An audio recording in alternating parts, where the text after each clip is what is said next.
मध्य प्रदेश के मालवा क्षेत्र में स्थित उज्जैन के श्री महाकालेश्वर और खंडवा जिले में नर्मदा नदी के तट पर स्थित ओंकारेश्वर भगवान शिव के 12 ज्योतिर्लिंगों में से 2 अत्यंत पवित्र और प्रमुख धाम हैं। ये दोनों ज्योतिर्लिंग एक दूसरे के काफी पास स्थित हैं, इसलिए देश भर से आने वाले श्रद्धालु इन दोनों पवित्र स्थानों की यात्रा एक साथ ही प्लान करते हैं। साल 2026 में उज्जैन के महाकाल लोक कॉरिडोर्स के विस्तार, नए दर्शन नियमों और ओंकारेश्वर में आदि शंकराचार्य की विशाल प्रतिमा स्टैच्यू ऑफ वननेस के उद्घाटन के बाद इस पूरे ट्रिप की व्यवस्था पहले से काफी बदल चुकी है।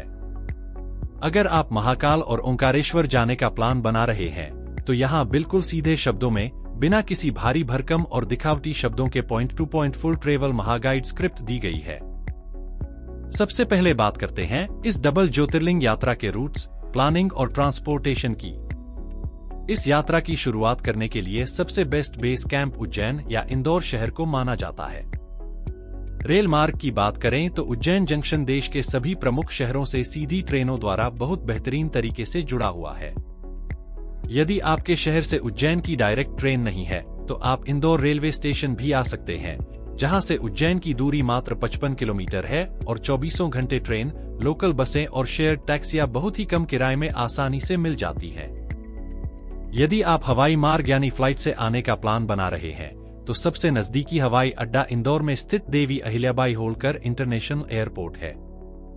इंदौर एयरपोर्ट से उज्जैन की दूरी लगभग 55 किलोमीटर है, जिसे आप कैब या बस के जरिए मात्र 1 घंटे में तय कर सकते हैं।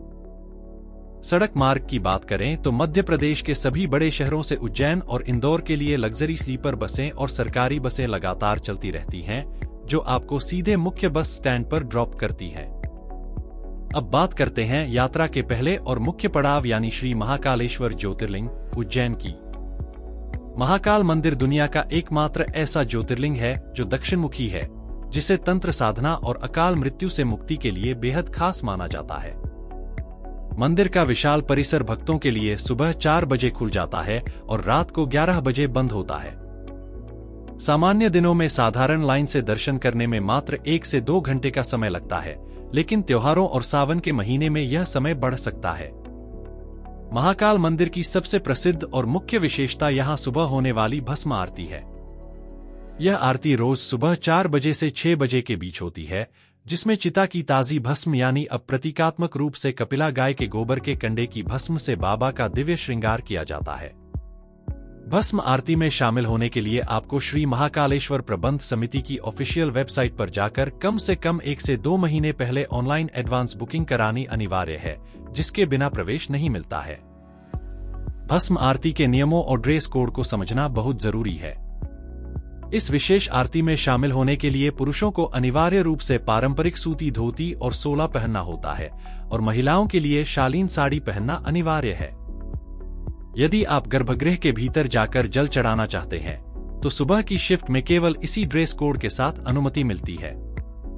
जीन्स, टी-शर्ट या वेस्टर्न कपड़े पहनकर भस्म आरती या गर्भगृह में जाने की अनुमति सुरक्षा कर्मियों द्वारा बिल्कुल नहीं दी जाती है। सुरक्षा के बहुत कड़े नियमों के तहत मुख्य महाकाल मंदिर और गर्भगृह के अंदर किसी भी प्रकार का mobile phone, camera, smart watch, purse या चमड़े का सामान ले जाना पूरी तरह से प्रतिबंधित है। मंदिर के प्रवेश द्वारों के पास ही सरकारी और भरोसेमंद क्लॉक रूम और लॉकर की निःशुल्क सुविधा उपलब्ध है। आप वहां अपना कीमती सामान सुरक्षित जमा करके टोकन ले सकते हैं और दर्शन के बाद उसे वापस पा सकते हैं। वीआईपी दर्शन के लिए 250 रुपए की रसीद काउंटर से मिलती है, जिससे लाइन काफी छोटी हो जाती है। महाकाल दर्शन के बाद आपको मंदिर परिसर से जुड़े भव्य श्री महाकाल लोक कॉरिडोर को घूमने के लिए कम से कम 2 घंटे का समय जरूर निकालना चाहिए। यह भारत के सबसे बड़े धार्मिक कॉरिडोर्स में से एक है, जहां भगवान शिव के जीवन, विवाह और तांडव से जुड़ी सैकड़ों भव्य मूर्तियां और भित्ति चित्र बनाए गए हैं। शाम के समय जब इस पूरे कॉरिडोर को रंग-बिरंगी लाइटों से सजाया जाता है और फव्वारे चलते हैं, तब यहाँ का नजारा किसी अलौकिक लोक जैसा लाजवाब दिखाई देता है। उज्जैन शहर के भीतर अन्य देखने लायक प्रमुख ऐतिहासिक जगहों में हरसिद्धि माता मंदिर जो 51 शक्तिपीठों में से एक है, काल भैरव मंदिर जहां भगवान को मदिरा का भोग लगाया जाता है, और सांदीपनी आश्रम जहां भगवान कृष्ण और सुदामा ने शिक्षा प्राप्त की थी शामिल है। इन सभी लोकल जगहों को घूमने के लिए सबसे बेस्ट और सस्ता तरीका यह है कि आप ई-रिक्शा या ऑटो बुक कर लें, जो 300 रुपए से 400 रुपए में आपको एक ही दिन में पूरे उज्जैन के मुख्य पॉइंट बहुत ही व्यवस्थित तरीके से घुमा देते हैं। शाम के समय शिप्रा नदी के तट पर स्थित राम घाट पर जाना बिल्कुल मत भूलिएगा। यहाँ रोज शाम को होने वाली शिप्रा मैया की भव्य आरती देखना एक बेहद शांत और आध्यात्मिक अनुभव देता है। श्रद्धालु घाट की सीढ़ियों पर बैठकर दिए जलाते हैं और नदी में प्रवाहित करते हैं। उज्जैन में एक रात और 2 दिन बिताने के बाद आपका सफर अगले ज्योतिर्लिंग यानी ओंकारेश्वर की तरफ बढ़ता है। उज्जैन से ओंकारेश्वर की दूरी लगभग 140 किलोमीटर है और इंदौर से यह मात्र 75 किलोमीटर दूर है। उज्जैन बस स्टैंड या रेलवे स्टेशन से ओंकारेश्वर के लिए सुबह से ही सीधी बसें और टैक्सियां बहुत ही कम किराए में मिल जाती हैं। इस रास्ते पर चलते हुए आपको मालवा के खूबसूरत खेत और नदियां देखने को मिलती हैं। ओंकारेश्वर पहुंचने में बस से लगभग 4 घंटे और कार से 3 घंटे का समय लगता है। ओंकारेश्वर ज्योतिर्लिंग की सबसे बड़ी भौगोलिक विशेषता यह है कि यह पहाड़ी नर्मदा नदी के बीच में स्थित है और ऊपर से देखने पर इस पूरे टापू का आकार हिंदू पवित्र प्रतीक ओम जैसा दिखाई देता है। यहाँ भगवान शिव 2 रूपों में पूजे जाते हैं। पहला नदी के इस पार पहाड़ी पर स्थित ओंकारेश्वर और दूसरा नदी के उस पार स्थित ममलेश्वर। मान्यता के अनुसार इन दोनों विग्रहों के दर्शन के बाद ही एक ज्योतिर्लिंग की यात्रा पूरी मानी जाती है। नर्मदा नदी पार करके मुख्य मंदिर तक पहुंचने के 2 रास्ते हैं। पहला रास्ता नदी पर बने भव्य सस्पेंशन ब्रिज और नए झूला पुल का है, जिसे पैदल पार करके आप सीधे मंदिर पहुंच सकते हैं। दूसरा और सबसे बेस्ट तरीका यह है कि आप घाट से मात्र 50 रुपए से 100 रुपए की टिकट लेकर बोट या मोटर बोट के जरिए समंदर जैसी लहरों वाली नर्मदा नदी को पार करें, जिससे आपको पूरी पहाड़ी का एक बेहद खूबसूरत व्यू देखने को मिलता है। ओंकारेश्वर मंदिर दर्शन के लिए सुबह 5 बजे खुल जाता है और रात को 9:30 बजे बंद होता है।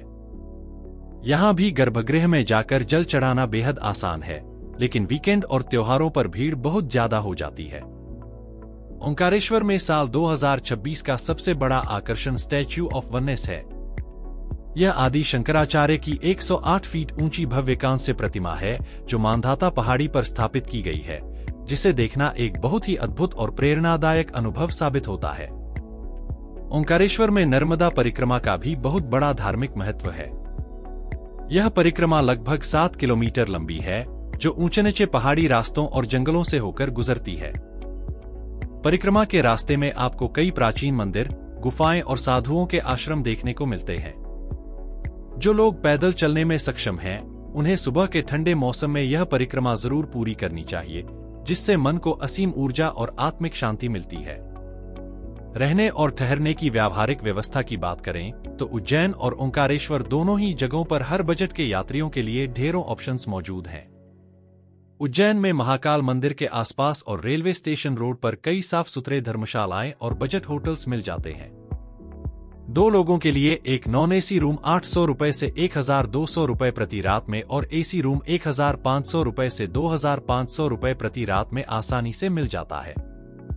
ओंकारेश्वर में भी नदी के घाटों के पास ट्रस्ट के आश्रम और लॉज बहुत ही किफायती दामों पर उपलब्ध हैं।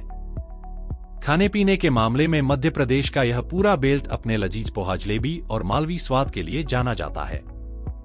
उज्जैन और इंदौर में सुबह के नाश्ते में गर्मागर्म पोहा, जलेबी और समोसे हर गली में मिल जाएंगे। दोपहर और रात के भोजन के लिए ढेरों शाकाहारी भोजनालय हैं, जहां 120 रुपए से 150 रुपए में अनलिमिटेड वेज थाली मिलती है, जिसमें दाल, बाटी, चूरमा और सब्जियां शामिल होती हैं। दोनों शहरों में शुद्ध सात्विक भोजन बहुत ही कम दामों पर आसानी से मिल जाता है। पैसे बचाने और सुरक्षित यात्रा की एक व्यावहारिक टिप यह है कि आप भस्म आरती या वीआईपी दर्शन के लिए किसी भी अनजान दलाल या फर्जी पंडित के झांसे में बिल्कुल न आएं। कई लोग जल्दी दर्शन कराने के नाम पर भोले भाली जनता से हजारों रुपए ठग लेते हैं। मंदिर समिति द्वारा तय ऑफिशियल वेबसाइट या काउंटर से ही अपनी पर्ची कटवाएं। यात्रा के दौरान अपने पास ज्यादा भारी सामान न रखें। होटल में ही मुख्य बैग छोड़ दें और केवल जरूरी चीजें एक छोटे बैकपैक में साथ ले जाएं। अगर आप उज्जैन में थोड़ा और समय बिताना चाहते हैं तो आप यहाँ के प्रसिद्ध मंगलनाथ मंदिर के दर्शन भी कर सकते हैं। उज्जैन को मंगल ग्रह की जन्मभूमि माना जाता है, इसलिए जिन लोगों की कुंडली में मंगल दोष होता है वे यहाँ आकर विशेष भात पूजा करवाते हैं। यह मंदिर शिप्रा नदी के किनारे एक शांत इलाके में स्थित है, जहां जाने के लिए मुख्य शहर से शेयर ऑटो बहुत ही आसानी से मिल जाते हैं। ओंकारेश्वर के पास ही प्रसिद्ध महेश्वर शहर भी स्थित है, जो नर्मदा नदी के किनारे अपने विशाल और खूबसूरत महेश्वर किले के लिए जाना जाता है। यह किला रानी अहिल्याबाई होलकर का निवास स्थान था। महेश्वर अपनी पारंपरिक महेश्वरी साड़ियों के लिए भी पूरी दुनिया में मशहूर है। यदि आपके पास आधा दिन एक्स्ट्रा है, तो ओंकारेश्वर से मात्र 1 घंटे की दूरी पर स्थित महेश्वर को अपने प्लान में जरूर शामिल करें। इसके अलावा इंदौर शहर को भारत का सबसे साफ शहर माना जाता है और यह खाने पीने के शौकीनों के लिए एक स्वर्ग है। इंदौर का सराफा बाजार और 56 दुकान रात के समय जागने वाले ऐसे फूड स्ट्रीट हैं, जहां आपको अद्भुत वैरायटी के चाट, शिकंजी, खोपरा पैटीज और मलाई कुल्फी मिलती है। इस यात्रा के दौरान एक शाम इंदौर के स्ट्रीट फूड को एक्सप्लोर करने के लिए रखना आपके ट्रिप को और भी मजेदार बना देगा। अब 3 रात और 4 दिनों के इस पूरे महाकाल ओंकारेश्वर कंबाइंड ट्रिप के प्रति व्यक्ति कुल बजट का पक्का और सीधा हिसाब समझ लेते हैं। हम यह मानकर चलते हैं कि आप 2 लोग साथ यात्रा कर रहे हैं और होटल का कमरा शेयर कर रहे हैं। आपके शहर से उज्जैन या इंदौर आने जाने का स्लीपर क्लास का ट्रेन टिकट लगभग 600 रुपए आएगा। उज्जैन शहर के भीतर और उज्जैन से ओंकारेश्वर आने जाने का लोकल बस और ऑटो का कुल ट्रांसपोर्ट खर्च 500 रुपए बैठेगा। इसके अलावा 3 रातों के बजट होटल या धर्मशाला का कुल खर्च प्रति व्यक्ति लगभग 1500 रुपए आएगा। पूरे 4 दिनों के अच्छे भोजन, सुबह के नाश्ते और पानी स्नैक्स का खर्च लगभग 1200 रुपए तक रहेगा। बाकी बचे 200 रुपए आप महाकाल लोक एंट्री, बोट सफारी और प्रसाद के लिए अलग रख सकते हैं। इस प्रकार बिना किसी फिजूल खर्ची के बिल्कुल नॉर्मल और बजट तरीके से इस पूरी पावन यात्रा को पूरा करने का कुल खर्च प्रति व्यक्ति मात्र 4000 रुपए के आसपास आता है। मध्य प्रदेश का मौसम गर्मियों में काफी गर्म होता है, इसलिए अक्टूबर से मार्च के बीच का समय इस यात्रा के लिए सबसे बेस्ट और सुहावना माना जाता है। मानसून के दौरान नर्मदा नदी का जलस्तर बढ़ जाता है, जिससे कई बार बोटिंग बंद हो जाती है, इसलिए बारिश के मौसम में जाने से पहले स्थानीय प्रशासन के अपडेट्स जरूर चेक कर लें। सर्दियों में मौसम बहुत अच्छा रहता है और आप बिना थके आराम से घूम सकते हैं। अगर इस महाकाल और ओंकारेश्वर यात्रा, भस्म आरती की ऑनलाइन बुकिंग, होटल अवेलेबिलिटी या नए दर्शन नियमों को लेकर आपके मन में कोई भी व्यावहारिक सवाल है, तो आप नीचे कमेंट बॉक्स में लिख सकते हैं। मैं उसका सीधा जवाब देने की पूरी कोशिश करूंगा।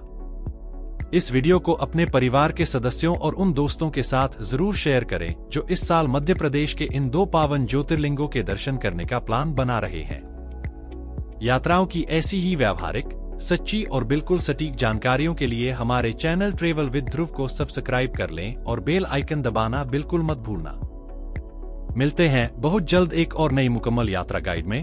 तब तक के लिए धन्यवाद। सुरक्षित यात्रा करें। जय महाकाल।